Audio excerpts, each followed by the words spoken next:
समझ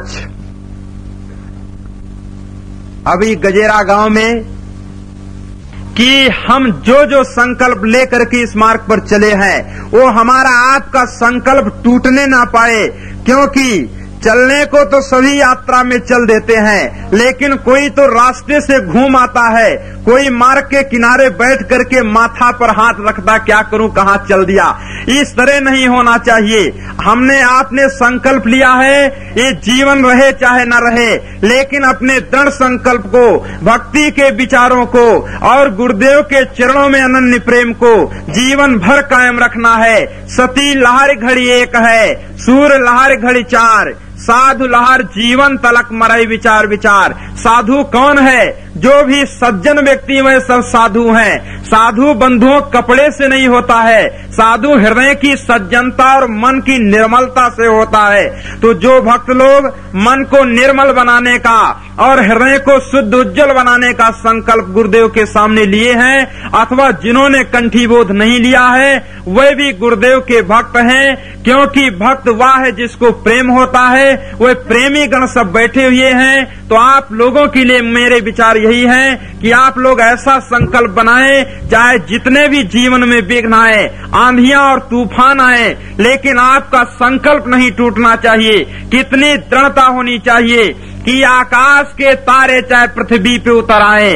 देखिए एक गजब का उदाहरण आपके सामने, ऐसा कभी होगा नहीं, ये मत समझना आकाश के तारे यहाँ आ जाएंगे तो खूब पकड़कर उनको देखेंगे, ऐसा कभी नहीं होगा। लेकिन यदि हो भी जाए तो भी देखो कभी कितना साहस भरता है कि आकाश के तारे चाहे पृथ्वी पे उतर आए और पृथ्वी भी चाहे शेष के मस्तक से खिसक जाए, माणिक समुद्रों में हो पहाड़ों में मगर जाए, पर संकल्प छूटेगा नहीं चाहे प्राण छूट जाए। ऐसा जब आप संकल्प बनाएंगे तभी ये भक्ति मार्ग सफल होगा, नहीं तो इसमें बहुत सी बाधाएं हैं, बहुत सी विघ्ने हैं। सबसे बड़ी बाधा आपके मन की है, और दूसरी बाधा आपके इंद्रियों की है, और तीसरी बाधा इस दूसरे समाज की है। ये समाज में जीने वाले लोग जो कि पाठ भी करते हैं और फिर भी क्या कहते हैं, मैं वैष्णव हूँ और रात को ठंडी बियर में तुलसी दल डाल करके पी लेता हूँ।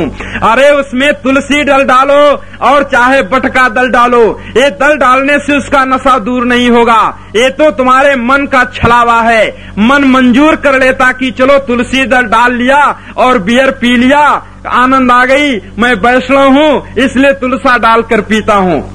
अरे वैष्णव हो या ना हो, वैष्णव का मतलब होता व्यसन से रहित। कोई भी व्यसन नहीं होना चाहिए। कबीर पंथी हो, चाहे स्वामी नारायण हो, चाहे स्वाध्याय वाले हो, कोई भी हो, मनुष्य मात्र को वैष्णव होना चाहिए।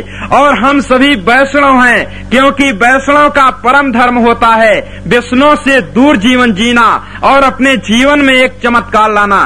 एक क्रांतिकारी भाषा ये बडू के नरसीपुरा के भक्तों और मास्टर नटवर भाई की देन है। मैं तो धीरे भाषा में बोलता था, लेकिन इन्होंने मेरे अंदर की वो बटन दबा दी जिससे कि ये भाषा खुल गई। 1 साल से मैं इस भाषा में नहीं बोला था, परंतु इन्होंने कहा कि नरसीपुरा रजपूतों का गांव है, इसमें क्षत्रियों का बसेरा है, यहाँ पर जब तक क्रांति नहीं आएगी तब तक लोगों के विचार नहीं चेंज होंगे। तो वहाँ पर जितनी शक्ति थी पूरी शक्ति लगा करके बोला गया। सचमुच वहाँ पर 550 लोगों के विचारों में परिवर्तन आया। संग में रख रहा हूँ कि ये तन विष की बेलरी, गुरु अमृत की खान, शीश दिए जो गुरु मिले तो भी सस्ता जान। बहुत सुंदर प्रसंग है, आपके जीवन के लिए अमृत का खजाना है और इस प्रसंग से आपको साहस प्राप्त होगा। गुरु अमृत की खान, शीश दिए जो गुरु मिले तो भी सस्ता जान। सद्गुरु इस शरीर को विष की बेलरी, जहर की लता की संज्ञा देते हैं और गुरु को अमृत का खजाना बताते हैं। देखिए सद्गुरु ने कैसी हमको शिक्षा दी है, क्योंकि इस शरीर में ना मालूम कितने रोग लगे हुए हैं, इस शरीर में ना मालूम कितनी चंचलता भरी हुई है, इस शरीर से ना मालूम कितने कुकर्म हो जाते हैं। तो साहब कहते हैं ये तुम्हारी आत्मा के लिए ये शरीर जहर के समान काम करता है, लेकिन अगर सद्गुरु तुमको मिल जाए, अगर ऐसी चुंबक मिल जाए तो तुम्हारे जीवन का जहर बदल करके अमृत बन जाए। परंतु ये घटना ऐसे सबके जीवन में नहीं घटती है, इसके लिए बहुत बड़ा दुस्साहस करना पड़ता है, हिम्मत बांधनी पड़ती है, मिटने के लिए सद्गुरु के चरणों में झुकना पड़ता है। आपके जीवन में अगर कोई संपदा की कमी है, धन की कमी है, उसके लिए मत रो। धन कम है, संपदा कम है, मकान नहीं है, उसका दुख मत मनाओ। तुम्हारे पास में आत्म संपदा होनी चाहिए, आत्मबोध होना चाहिए और सद्गुणों का खजाना होना चाहिए, सदाचारी जीवन जीने की क्षमता होनी चाहिए। आपके जीवन में सुख रहेगा। सुख और शांति किसी वस्तु और पदार्थ से नहीं मिलती है, सुख शांति तो आपके मानसिक निर्मलता से मिलती है, और इसके लिए बहुत ही दृढ़ संकल्प बनाना पड़ेगा। तो ये तन विष की बेलरी, गुरु अमृत की खान, शीश दिए जो गुरु मिले तो भी सस्ता जान। मुझे एक कथा याद आई कि अशोक सम्राट का नाम आपने सुना होगा। अशोक सम्राट बड़ा सुंदर नाम है। अशोक का मतलब होता जिसके जीवन में कोई शोक न हो। नाम तो बहुतों का शोक मिलेगा, पर जीवन शोक का भंडार रहेगा। नाम से कुछ नहीं होता। बहुत लोग नाम के पीछे परेशान हो जाते हैं कि मेरा नाम गड़बड़ है, ये बाप ने नाम कैसा रख दिया। अरे नाम से कुछ काम होने वाला नहीं है। नाम कुछ भी हो, काम सही होना चाहिए। एक स्त्री जो थी, उसके पति का नाम था ठनठन गोपाल। हंसने के लिए 100% छूट है। क्या नाम था? ठनठन गोपाल। तो उसको तो संतोष था, लेकिन पड़ोस की स्त्रियों ने उसको उकसाया और कहा कि अरे तेरे पति का नाम बड़ा खराब है, ये ठनठन गोपाल ये तो बिल्कुल बेकार है। अरे केवल गोपाल होता तो भी ठीक था, उसमें ठनठन लगा, ये क्या है? तो उसको थोड़ा नाराजी आई। कहा ऐसे पति के पास रहने से क्या फायदा ठनठन गोपाल के पास, अरे किसी दूसरे के पास चली जाऊंगी।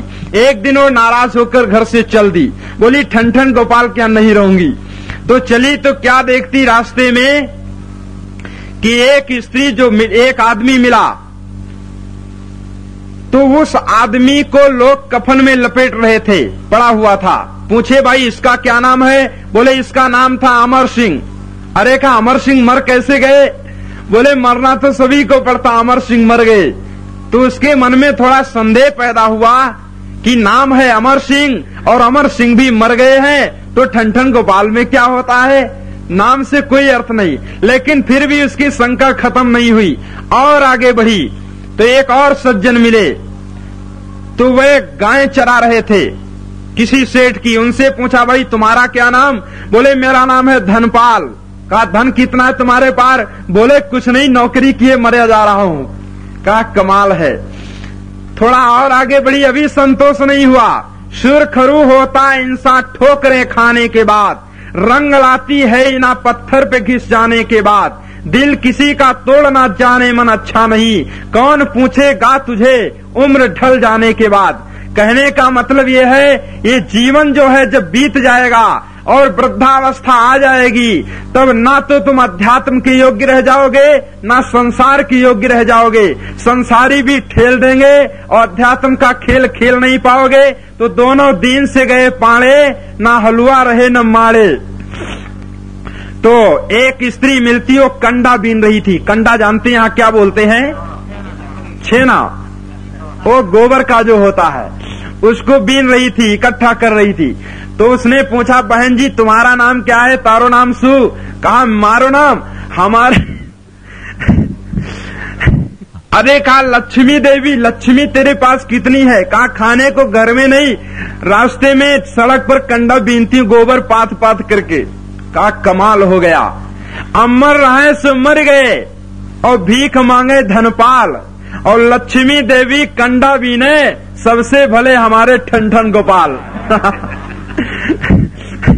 तो वो स्त्री जो है वहां से वापस लौट पड़ी, बोली नाम में कुछ नहीं है, चलो वापस, कोई फायदा नहीं। अपने ठनठन गोपाल के पास ही सुखी जीवन जीने लगी। तो कहने का मतलब है नाम के चक्कर में नहीं पड़ना चाहिए। मेरा नाम है असंग और मैं बहुत करता हूं सत्संग, सब नाम के उल्टा काम है हमारा। लेकिन गुरुदेव ने जो नाम दिया है वो मेरा नाम नहीं, इस आत्मा का नाम है। कहने का मतलब तुम्हारी आत्मा असंग है, परंतु इस शरीर का संग जब तक है तब तक मनुष्यों के साथ में सत्संग करना जरूरी है। तो नाम से कुछ नहीं होता है, नाम के चक्कर में परेशान नहीं होना चाहिए। तो अशोक सम्राट, ये अशोक पर चर्चा चल रही है। अशोक सम्राट माना हुआ सम्राट था और इतना महत्वाकांक्षी कि उसकी बुद्धि इतनी तेज थी और मगज बहुत गर्म था। एक बार की ऐसी घटना कि महात्मा बुद्ध से जब उसका मिलन हुआ तब अशोक के जीवन में परिवर्तन आया।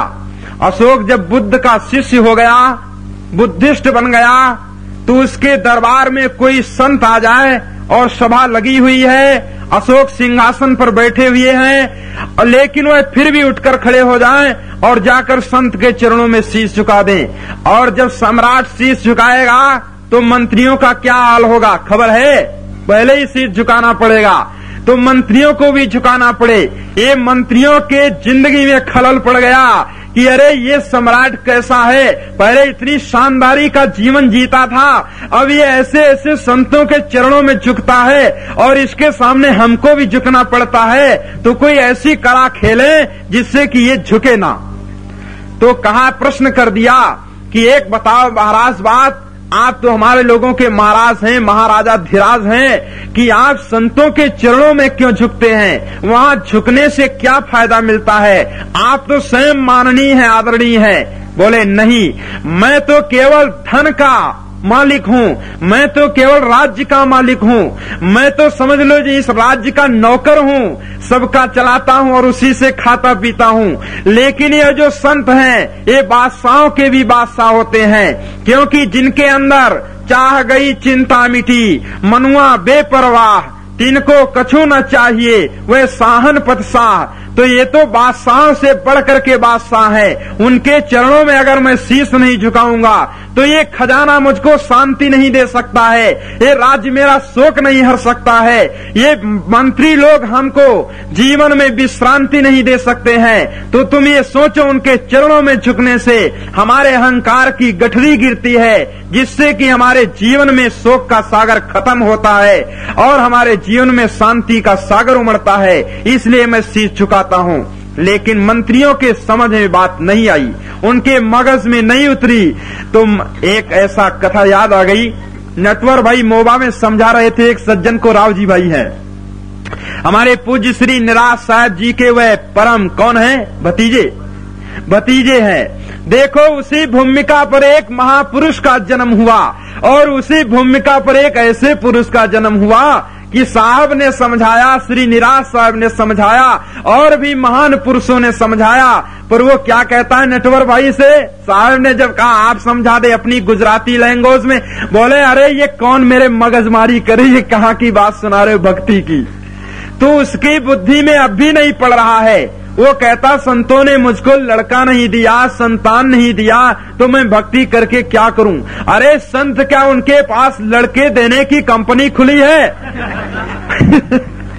उनके पास ऐसी कोई फैक्ट्री नहीं कि बाटा कंपनी वाला जूते बना बना कर देता है, टाटा वाले लोहा देते हैं, हम लोग लड़का बना बना कर दे, कहाँ से दे? कोई फैक्ट्री नहीं मेरे पास। मैं तो तुमको क्या दे सकता हूँ? लड़का आदमी क्यों चाहता है? वो सुख के लिए, मरते दम पानी देगा इसलिए, हमारा डंडा बनेगा, सहारा बनेगा इसलिए। अरे बंधुओं, तुमको ऐसी संत बुद्धि देंगे जो तुम्हारा लड़का नहीं होगा, वो भी तुमको पानी देगा, वो भी तुम्हें सहारा देगा। तुम एक लड़के के लिए रो रही हो, लेकिन तुम एक गुरु के चरणों में झुक जाओ, उनकी भक्ति करो, उनका सद्ज्ञान अपने हृदय में उतरने दो।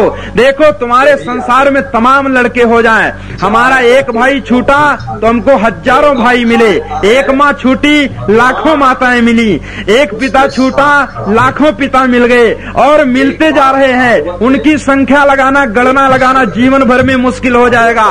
तो आपके अंदर थोड़ा जब त्याग होगा तब आगे आपको प्राप्त होगा। लेकिन पहले ही राग पैदा है तो कहाँ से मिलेगा? जो आदमी पहले ही लोभ से भरा है वो बीज खेत में डालना नहीं चाहता है, एक मिनट, वो बीज खेत में डालना नहीं चाहता है तो उसको फसल वहाँ से कहाँ से मिलेगी? आप विचार करिए, पहले आपको घर से कुछ खोना पड़ेगा, फिर उधर से खेत तुमको देगा। इसी प्रकार से सदगुरु के चरणों में अपने हृदय को समर्पित करो। एक लड़का के लिए मत रो, तुमको हजारों लड़के मिल जाएंगे। तो साहब कहते हैं कहा अब शाम हो रही है, सूरज डूबने वाला है, चल फिर। तो अशोक सम्राट बहुत ही मान्यवर सम्राट है। मंत्री लोग उसको संतों के चरणों में झुकने के लिए रोकते हैं, लेकिन वो समझाने का प्रयास करता है, पर मंत्रियों के समझ में बात नहीं आती है। जैसे उसके समझ में नहीं आई, इसी तरह मंत्रियों के समझ में बात नहीं आई। पर सम्राटों के पास बुद्धि बहुत होती है। अगर बुद्धि ना तो सम्राट न बन पाए, उनका मामला उलट पलट जाए। तो क्या करते हैं अशोक? कहते हैं कि ठीक है, समय आने पर जवाब मिलेगा। 6 महीना बीते, एक आदमी ने ऐसा अपराध किया था कि उसकी फांसी होने वाली थी। तो कहा बस इसकी फांसी वैसे भी होना है, इस आदमी का सिर काट लाओ। और सिर कटवा कर मंगाया और बड़े वाले मुख्यमंत्री को दिया कि इस सिर को ले जाओ और इसको बेच करके जिस कीमत में बिके उस कीमत में बेच करके पैसे मेरे पास लाओ। वो मंत्री बाजार को बेचने के लिए गया।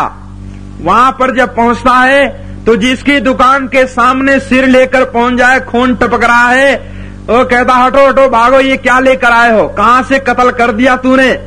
अरे मुझको भी फंसा दोगे, मेरी दुकान के सामने खड़े हो, कहीं पुलिस आ गई मैं भी गिरफ्तार हो जाऊंगा, हटाओ इसको। सब उसको भगा देते हैं। बाजार में पूरी दुकानों पर जाता है, लेकिन कोई ठहरने नहीं देता है। तब वो आदमी क्या करता है? मंत्री जाकर के बीच बाजार में खड़ा होता है, सिर को हाथ से ऊपर उठाता है और कहता भाई ऐसा कोई है बाजार में आदमी जो इस सिर को ले सके? कोई नहीं तैयार हुआ। लोगों ने धक्का मारकर किनारे कर दिया। तो किनारे होकर चिल्लाता है कि कोई इस सिर को अगर फ्री लेना चाहे तो भी मैं दे दूंगा। फिर भी लोगों ने ढकेल के और किनारे भगाया। तो चिल्लाता है कि अरे कोई सिर भी ले ले और 1000-2000 मुझसे और पैसे ले ले, लेकिन सिर ले ले। कोई तैयार ना हुआ। कान पकड़कर लोगों ने भगा दिया कि कत्ल करके लाए हो इसको, पता नहीं कहां से। वो मंत्री उस सिर को लेकर के शाम तक वापस लौटा और अशोक के पास आया। अशोक ने कहा कितने का बिका वो सिर? बोले 1 पैसे का नहीं बिका, लेकिन सैकड़ों धक्का मिले हैं मुझको, चोट खाते खाते सब दर्द कर रहा शरीर। ये सिर को कोई लेने वाला नहीं है, सबने ठेल दिया मुझको। कहा अरे तुम आज सोचो कि जिस सिर को खरीदने वाला कोई नहीं है, कहा फ्री में भी किसी ने नहीं लिया, मैं 1000-2000 दे रहा था फिर भी नहीं लिया। बोले जब इतने पर भी कोई लेने को राजी नहीं हुआ तो उस सिर को मैं अगर संतों के चरणों में झुकाता हूँ तो इसमें कौन सी बेइज्जती की बात है? अरे इस सिर की इज्जत इतनी भी नहीं, कोई पैसे देने पर भी लेने वाला नहीं। तो आप समझिए कि संत महान है जो कि इस सिर को हमको अपने चरणों में झुका तो लेते हैं, नहीं तो उनको भी ठेल दे तो क्या करोगे? फिर कहाँ झुकाओगे? फिर किसके शरण में जाओगे? कहाँ तुम्हारा कल्याण होगा? जैसे कहते हैं कि अगर गुरुदेव की शरण से मैं हटूं, कमल पद छोड़कर गुरुवर, कहाँ मैं नाथ जाऊंगा। शिष्य के अंदर की भावना ऐसी होना चाहिए कि अगर इन चरण कमलों का साथ छूट गया तो बंधुओं क्या होगा? फिर यही नरक भोगना पड़ेगा। जो भी सदगुरु से रूठ जाता है अथवा सदगुरु जिस पर कृपा नहीं पूर्ण करते हैं, वो तो करते हैं लेकिन वो लेना नहीं चाहता है, तो वो समझ लो संसार के खड्डे में फिर गिर जाता है। ऐसे बहुत लोगों के प्रमाण संसार में हैं। हरि रूठे गुरु ठौर है और गुरु रूठे नहीं ठौर। अगर भगवान रूठ जाए तो भी गुरु बचा लेगा, लेकिन गुरु रूठ जाए तो भगवान के भी हिम्मत नहीं कि तुमको बचा सके। इसलिए गुरु को राजी रखना, गुरु के चरणों में शीश झुकाना, गुरु को हृदय समर्पण करना, ये अपने जीवन का परम सौभाग्य है। तो ये तन विष की बेलरी अशोक जब मुख्यमंत्री को समझाता है, सभी मंत्री भी ध्यान से सुनते हैं, सबके विचार बदल जाते हैं। अशोक स्वयं के सहित मंत्रियों को भी भक्ति में लगाता है। तो आज हमारे आपके सामने ये ललकार पैदा है संसार की। जब शराबी एक शराबी 5-10 शराबी पैदा कर देता है, एक जुआरी सैकड़ों को जुआ खेलना सिखा देता है, एक पियक्कड़ लोगों को पीना सिखा देता है, तो हम तुम कैसे कायर हैं जो कि एक भक्ति करने वाले को चाहिए सैकड़ों को भक्ति में लगा दो। हमारे नटवर भाई को गहरी नींद थी, ये सोए हुए थे अध्यात्म के मस्ती में, लेकिन श्री निराश साहब ने उन्होंने उस तरफ से बटन दबाई तारेश्वर से, इधर से गुरुदेव जी ने इनके मारा धक्का, तो ऐसा विस्फोट हुआ कि एक ही बार में इन्होंने 550 लोगों को दीक्षा में लगा दिया। ये शक्ति अगर सोई रहती, ये नरसिंहपुरा के लोगों का, ये शराब पीने वाले लोगों का किस तरह से कल्याण होता, कैसे लोग अपने जीवन को कृतार्थ करते। तो बंधुओं, आपका जीवन केवल आपके लिए नहीं, इस जीवन पर सभी का अधिकार है। इसको लोक सेवा में लगाओ। और लोक सेवा क्या है? सबसे बड़ी लोक सेवा यही है कि लोगों को दुर्व्यसनों से हटा करके सद्गुणों की ओर ले आओ, सद्गुरु के चरणों में जोड़ो और अपने जीवन को कृतार्थ करते हुए लोगों को भी धर्म का सहारा दो। तो ये तन विष की बेलरी, गुरु अमृत की खान। तो साहब कहते हैं कि ये शरीर तो विष की बेलरी है, इसमें नाना रोग व्याधियां दुर्गुण है, लेकिन गुरु तो अमृत का खजाना है। अगर उस खजाना को तुम एक बार पा जाओ तो तुम्हारी जिंदगी निहाल हो जाए, तुम्हारे जिंदगी में मुबारकबाद की वर्षा हो जाए। लेकिन बंधुओं, इस खजाना को पाने के लिए तुमको उस खजाना का मोह छोड़ना होगा, उन आदतों के पिंजड़ों से उड़ना होगा, उन घोंसलों का त्याग करना होगा जिनको आज तक तुमने पकड़ रखा है। जब तक कुछ त्याग नहीं होगा तब तक कुछ मिलने का नहीं संसार में। मैं एक उदाहरण सुनाता हूँ। नटवर भाई के साथ में इनके सुपुत्र छोटे आए हैं, ये हीरा घिसते हैं सूरत बंबई में। तो हीरा का ही एक उदाहरण है कि एक आदमी सड़क पर जा रहा है और वो आदमी बहुत मस्त मौला है, उसके हाथ में कंकड़ पत्थर भरे हुए हैं और बहुत मजबूती से पकड़े हैं। इतना व्यामोह हो गया कंकड़ पत्थरों में कि छोड़ना नहीं चाहता है। पर रास्ते में कोई महान पुरुष से भेंट हो गई, उसने कहा अरे डाल दो कंकड़ पत्थर। वो कहता नहीं डालूंगा। बोले अरे आगे तुमको हीरे मिलेंगे, उनको उठाना। बोले अरे हीरे उठाने के लिए तो कहो, लेकिन कंकड़ पत्थर मत फेंकवाओ। अरे तुम हीरे उठाओगे कैसे? जब हाथ खाली होंगे तभी तो उठाओगे। तो वो संत क्या कहते हैं कि हीरे उठाने के लिए हाथ खाली चाहिए और हाथ खाली करने के लिए कंकड़ पत्थर डालना पड़ेगा और तभी तुम हीरे उठा सकोगे। ये कंकड़ पत्थर क्या है? तुम्हारे जीवन के दुर्गुण और दुर्व्यसन है। जब तक इनका त्याग नहीं कर सकोगे, जब तक इनको झिटक करके अलग नहीं कर सकोगे, तब तक तुम्हारे जीवन में आनंद नहीं आएगा। तुमको सद्गुण और सदाचरण रूपी हीरे नहीं मिलेंगे, वो सुंदर चरित्र नहीं मिलेगा जिस चरित्र बल पर स्वामी विवेकानंद ने अमेरिका और विश्व में जाकर के तहलका मचा दिया, जिस चरित्र के बल पर स्वामी महावीर ने जैन धर्म में क्रांति मचा दी, जिस चरित्र के बल पर हमारे कबीर ने सोती हुई जनता को, गरीब जनता को भी धर्म का प्रेरक बना दिया और लोगों के भक्ति की गंगा में स्नान करा दिया। तो बंधुओं, वो चरित्र का खजाना तभी प्राप्त होगा जब आप इन कंकड़ पत्थरों का मोह छोड़ेंगे। जब तक इन कंकड़ पत्थरों में आसक्त रहोगे तब तक वो खजाना न मिलेगा। तो ये तन विष की बेलरी, गुरु अमृत की खान। साहब कहते हैं ये शरीर विष की बेलरी के समान है और गुरु तो अमृत के खजाना है। इस शरीर की कोई कीमत नहीं।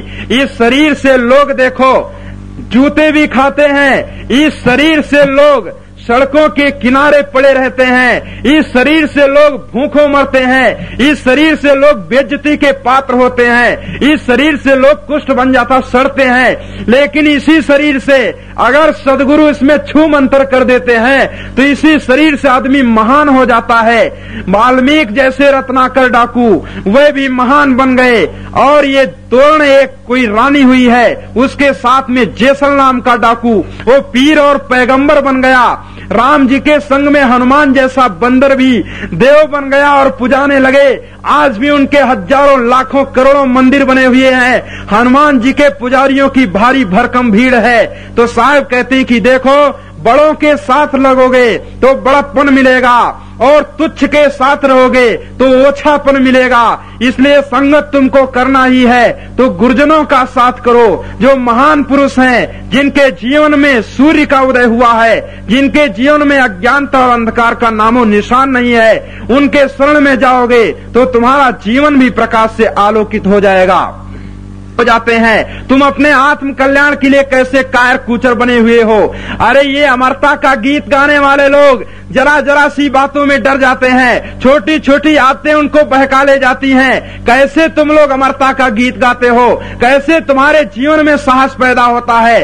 अरे तुम्हारे जीवन में चाहिए कि इन छोटी छोटी आदतों को ऐसे झटका मार दो जैसे कि वायु आती है धूला को उड़ाकर हटा देती है। इसी तरह से तुम्हारे अंदर गुरु के ज्ञान की वायु आनी चाहिए, जिससे कि सारा धूला उड़ जाए और आपका जीवन चमचम निर्मल दर्पण के समान हो जाए। ए तन विष की बेलरी। भक्त हमारे मुस्कुरा रहे हैं कि साहब को आज क्या हो गया, बहुत जोर है। आज तो ये हावड़ा एक्सप्रेस छूट रही है। ये तन विष की बेलरी, गुरु अमृत की खान, शीश दिए जो गुरु मिले तो भी सस्ता जान। साहब कहते हैं कि अगर सिर को भी भेंट करना पड़े, सिर के भेंट करने का मतलब ये नहीं इसको काट कर रख दो। सिर भेंट करने का मतलब है कि अपने अहंकार के सिर को काट कर रख दो।